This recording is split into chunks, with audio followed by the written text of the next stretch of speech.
आचार्यो केशवः बादरायणः सूत्रभाष्यकृतो वन्दे भगवन्तो पुनः पुनः। विदिताखिलशास्त्रसुधाजलधे महितोपनिषत्कथितार्थनिधे हृदये कलये विमलं चरणं भवशङ्करदेशिकमे शरणं। करुणावरुणालयपालय मां भवसागरदुःखविदूनहृदं रचयाखिलदर्शनतत्त्वविदं भवशङ्करदेशिकमे शरणम्। अनंत श्री विभूषित श्री ऋग्वेदीय पूर्वामनाय गोवर्धन मठ पुरी पीठाधीश्वर श्रीमद जगत गुरु शंकराचार्य भगवान के श्री चरणों में साष्टांग दंडवत। निसचिव आदरणीय श्री स्वामी जी महाराज के श्री चरणों में साष्टांग दंडवत। यहाँ उपस्थित यतिवृंदों को सादर प्रणाम और पीठ परिषद आदित्य वाहिनी आनंद वाहिनी के समस्त वरिष्ठगण और कार्यकर्ता जो यहाँ उपस्थित हैं उनको सादर प्रणाम करता हूँ। विभिन्न प्रांतों से आए, भारत के विभिन्न प्रदेशों से आए और विभिन्न क्षेत्रों से आए, यहाँ पर जो भी बुद्धिजीवी मनीषीगण विचारक चिंतक हैं उन सबको प्रणाम करता हूँ। वास्तव में एक बात तो सत्य है कि विभिन्न क्षेत्रों से भले ही हम लोग आ रहे हों, कोई संघ से आया है, कोई कांग्रेसी है, कोई भाजपा से आया है या कोई दूसरे राजनीतिक दल से आया है, लेकिन एक बात तो पक्की है कि सनातन धर्म से सभी लोग प्रेम करते हैं। महाराज श्री के प्रति सब में अगाध श्रद्धा है, सबकी निष्ठा है महाराज श्री के प्रति। ये बात तो सत्य है। ऐसा नहीं है कि कांग्रेस में अपने धर्म से प्रेम करने वाले लोग नहीं हैं या सनातन धर्मी नहीं है। मैं मिला हूँ ऐसे कांग्रेसियों से जिनमें बेहद पीड़ा है इस बात की कि हम सनातन धर्म के लिए कुछ नहीं कर पा रहे हैं। संघ में भी मेरे बहुत से मित्र हैं, लेकिन वो भी बड़े उदास रहते हैं आजकल। वो लोग ये कहने लग गए हैं कि हम क्या करें, जो वादे पहले कहे गए या जो आंदोलन पहले किए गए वो सब अब धरातल पर दिख नहीं रहे हैं। ऐसे विश्व हिंदू परिषद में भी बहुत से लोग हैं, लेकिन करें क्या?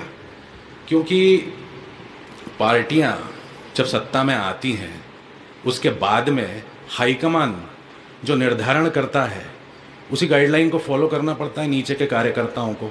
अब वो लाख सनातन धर्मी है, लाख सनातन धर्म से प्रेम कर रहा है, सब कर रहा है वो, लेकिन वो करे क्या? पर पार्टी हाईकमान जो निर्णय लेती है वो अंतर्राष्ट्रीय दबावों के आधार पे लेती है, वो निर्णय लेती है तुष्टीकरण के आधार पर, वोट बैंक पॉलिटिक्स के आधार पर, विपक्ष को देख के वो निर्णय लेती है। अब कभी कदाचित सनातन धर्म हित में अगर निर्णय ले लिया तो सामने विपक्ष बैठा ही है ना। पक्ष का विरोध करना ही विपक्ष की रणनीति रहती है, तो वो तो विरोध करेगा ही सही। और फिर जनहित याचिकाएं तैयार रहती हैं। कभी संविधान के विरुद्ध कोई सरकार सनातन धर्म हित में कार्य करने लग जाए तो कोर्ट में याचिकाओं की फिर भरमार लग जाती है। तो हाईकमान इस आधार पर निर्णय लेता है, लेकिन चुनाव से पूर्व कुछ और कहा जाता है। अब ये पीड़ा तो जो है सबके अंदर है ही सही। और मैं ये बताना चाहता हूँ कि कोई किसी भी राजनीतिक दल का हो, कोई किसी भी संगठन का हो, लेकिन यहाँ पर यह बात समझना बहुत आवश्यक है कि हम किसके श्री चरणार विंद में बैठे हुए हैं। ये जितनी भाजपा है, ये जितना संघ है, ये जितना कांग्रेस है, ये जितना विश्व हिंदू परिषद है, ये सब मनुष्यकृत संगठन है।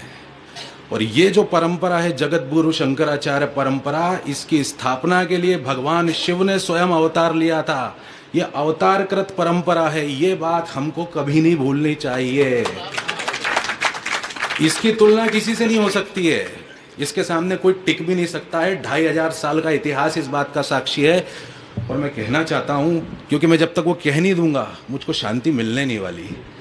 शंकर दिग्विजय का जब तक मैं बोल नहीं दूंगा तब तक मुझे शांति नहीं मिलेगी। इसलिए शंकर दिग्विजय को समझना बहुत आवश्यक है। ईसा से 507 वर्ष पूर्व भगवत्पाद शिवावतार जगत गुरु आदि शंकराचार्य भगवान ने आर्यावर्त की इस पुण्य धरा के ऊपर शंकर दिग्विजय का जो इतिहास रचा था, जिसका कारण सनातन धर्म आज तक सुरक्षित है, संरक्षित है, उसको समझना बहुत आवश्यक है। बहुत संक्षेप में मैं अपना भाव व्यक्त करूंगा शंकर दिग्विजय के ऊपर कि आज से 2500 वर्ष पूर्व वैदिक से अवैदिक बन चुके विभिन्न मत पंथ संप्रदायों ने जब अपने दर्शन और विचारधारा को मान्यता दिलाने के लिए वेदों की निंदा, विरोध और खंडन का मार्ग अपनाया, तब और धर्मांतरण के अभियान चलाने आरंभ किए, तब सनातन धर्म आंतरिक ग्रह कलह ग्रह युद्ध से पीड़ित, प्रताड़ित, संतप्त, शोषित हो गया। राजपीठ पूरी तरह ध्वस्त हो गई, बौद्धों के वशवर्ती हो गई और अराजकता सर्वत्र व्याप्त हो गई। उसका परिणाम यह हुआ कि तत्कालीन सनातन धर्म पूरी तरह विभक्त और विभाजित होने लग गया। एक तरफ शैव वैष्णव शाक्त गणपत्य और शौर्य जो थे वो परस्पर उपासना भेद और स्वरूप भेद के कारण सामंजस्य नहीं साध पा रहे थे, वहीं वैशेषिक न्यायिक सांख्य योग और पूर्व मीमांसक ये सब अपने अपने प्रस्थानों और दर्शनों को मान्यता देने में लगे हुए थे। उधर वाम मार्गी शाक्त और कापालिकों ने दूषित तंत्र पद्धतियों के द्वारा भारतीय सनातन धर्म की उपासना पद्धतियों को विकृत करना चालू कर दिया था। ऐसी दशा में भगवत्पाद स्वयं साक्षात सदाशिव ने जो है व्यासपीठ की रक्षा के लिए और राजपीठ की पुनः स्थापना करने के लिए ईसा से 507 वर्ष पूर्व भगवत्पाद आदि शंकराचार्य भगवान के रूप में अवतार धारण किया। भगवान शंकराचार्य ने भारत का चतुर्दिक बार भ्रमण किया और अभी जो महाराज श्री ने कहा कि हमें स्वस्थ संवाद के माध्यम से, संभाषण के माध्यम से, बिना गोली के बम बारूद के लोगों की मानसिकता को परिवर्तित करना है। भगवत्पाद शंकराचार्य भगवान ने चतुर्दिक बार भारत का भ्रमण किया और विभिन्न विरोधी जो थे, वेद विरोधी मतपंथ संप्रदाय के दर्शन और विचारधाराओं के जो विद्वान थे उनके साथ दिग्विजय शास्त्रार्थ किया।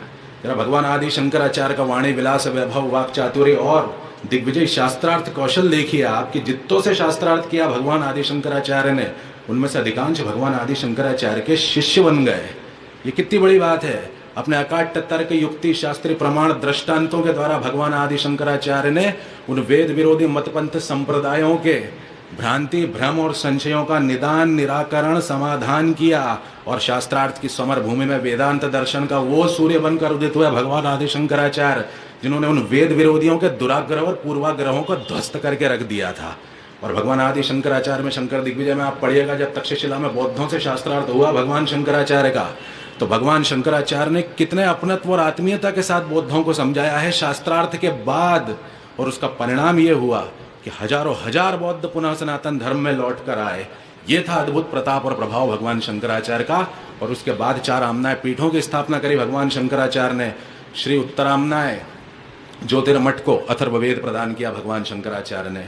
उसके बाद श्री पश्चिमामनाय शारदा मठ को सामवेद प्रदान किया भगवान शंकराचार्य ने। श्री ऋग्वेदीय पूर्वामनाय गोवर्धन मठ को ऋग्वेद प्रदान किया भगवान शंकराचार्य ने। और श्री दक्षिणामनाय यजुर्वेद दक्षिणामनाय श्रृंगेरी मठ को यजुर्वेद प्रदान किया भगवान शंकराचार्य ने। 4 वेदों की रक्षा के लिए भारत की 4 दिशाओं में भगवान शंकराचार्य ने आमनाय पीठों की स्थापना करी। और भगवान शंकराचार्य ने क्षेत्रीय धरातल पर कश्मीर नरेश जलौक को, वृषदेव वर्मा को, पूर्ण वर्मा को और दक्षिण सम्राट राजसेन को क्षेत्रीय धरातल पर राजपीठ का दायित्व सौंपा और अखंड भारत का राज सिंहासन समर्पित किया सम्राट सुधन्वा को। और सनातन वैदिक आर्य हिंदू शासन तंत्र की स्थापना करी भगवत्पाद शंकराचार्य भगवान ने। तो ये समझना बहुत आवश्यक है। और उसके अलावा फिर भगवान शंकराचार्य ने दशनामी संप्रदाय की भी स्थापना करी। भारत के जितनी सप्तपुरियाँ थी, पर्वत थे, तटवर्ती सागर क्षेत्र थे, पुरियाँ थी, इन सबको भगवान शंकराचार्य ने सुरक्षित करा। वर्तमान में हमें भगवान शंकराचार्य की ही नीति का अनुसरण करना है।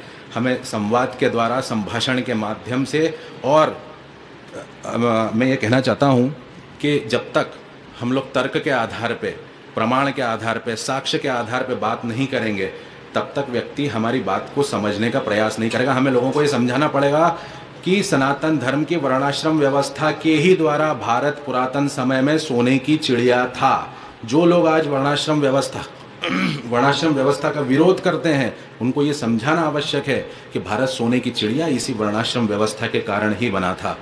अब मैं केवल यही कहना चाहता हूं कि महाराज श्री के दिशा निर्देश, नेतृत्व और आध्यात्मिक मार्गदर्शन में हमको एकजुट होकर कार्य करना है। कोई किसी भी दल का हो, कोई किसी भी पार्टी का हो, कोई किसी भी संगठन का हो, लेकिन वास्तव में एक अवतार द्वारा स्थापित परंपरा और उस पर विराजमान महाराज श्री जैसा व्यक्तित्व, जिसके कारण आज भी ये भारतीय सभ्यता, ये संस्कृति आज भी विश्व गुरु कहला रही, जगत गुरु कहला रही। 150 से अधिक ग्रंथों की संरचना महाराज श्री ने कर दी है। वैदिक गणित के ऊपर महाराज श्री के 12 ग्रंथ हैं, जिनके कारण आज भी जो है जगत गुरु और विश्व गुरु कहला रही है ये परंपरा। महाराज श्री के दिशा निर्देश, नेतृत्व और आध्यात्मिक मार्गदर्शन में निश्चित ही हम लोग कार्य करेंगे और सफल होंगे। बस इसी के साथ मैं अपनी वाणी को विराम देता हूँ। जय श्री जगन्नाथ, हर हर महादेव।